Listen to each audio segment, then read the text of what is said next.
আসসালামু আলাইকুম। আশা করি সবাই ভালো আছেন, আমিও ভালো আছি।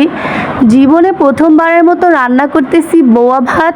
আগে সব সময় আম্মু রান্না করেছে, বিয়ের পর শ্বশুর বাসায় এই প্রথম রান্না করতেছি। আমি তো একদমই পারি না, ভয়ে ভয়ে রান্না করতেছিলাম। তো এখানে নিয়েছিলাম ভাতের চালের যেই খুঁটটা, সেটা মুসুর ডাল আর আলু কুচি কুচি করে নিয়ে ভালোভাবে ধুয়ে নিয়েছি। ধুয়ে নেওয়ার পর চুলোয় একটা পাতিলা বসিয়ে দিলাম, তারপরে দিয়ে দিলাম তেল, পেঁয়াজ আর কাঁচামরিচ। এগুলো দিয়ে আমি ভালোভাবে এগুলো নাড়াচাড়া করে নিয়ে এটার ভিতরে দিয়ে দিলাম গোটা গরম মশলা আর শুকনো মরিচ টালা। শুকনো মরিচটা দিলে এটার ভিতরে কিন্তু গ্রানটা অনেকই সুন্দর আসে। আমার কাছে শুকনো মরিচের ফ্লেভারটা অনেক ভালো লাগে।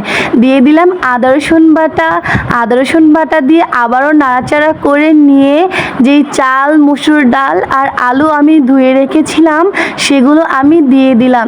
এগুলো দিয়ে আমি পরিমাণ মতো এখানে লবণ দিয়ে দিব।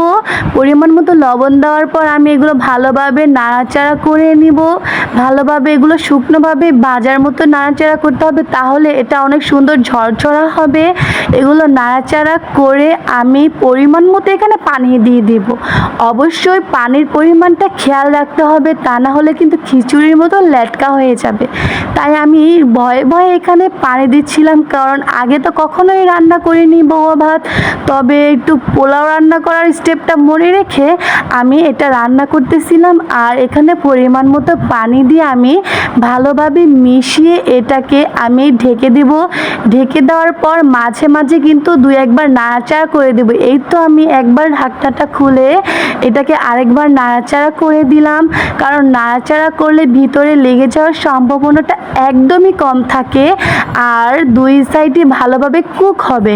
তাই আমি আবারও ঢাকনাটা খুলে এটাকে আবারও নেড়ে নেব, কারণ উপরেটা নিচে দেব আর নিচেরটা উপরে দেব। তাহলে দুই সাইডটা কুক হলেই বোয়াটা খেতে মজা লাগবে। এক সাইড কুক হলে আর আরেক সাইড কুক না হলে কিন্তু খেতে একদমই ভালো লাগবে না। তারপরে এটা আমি ভালোভাবে নাড়াচাড়া করে ঢেকে দিয়েছি, ঢাকনাটা আরেকবার খুলে নিয়েছি। এই দেখুন আমার বোয়াটা কতটাই ঝরঝরা হয়েছে, অনেকই সুন্দর হয়েছে। প্রথমবার অনুযায়ী আমার তো অনেকই ভালো লাগছে, রান্নাটা সুন্দর হয়েছে।